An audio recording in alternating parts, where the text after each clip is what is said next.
Hello everyone, welcome to this new episode in which I am trying to improve my English and share my coding journey.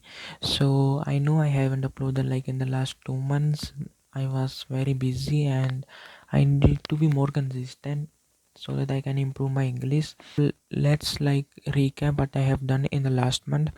So like in the starting, like in April, I was doing like revising MongoDB, some basic concepts like some routers and controllers. Like these things, they are great to make our control more usable and more friendly and easier to understand. With the help of this, my code has become so much clean and organized, and that's it that I have learned like from these controllers. And that's all about this video.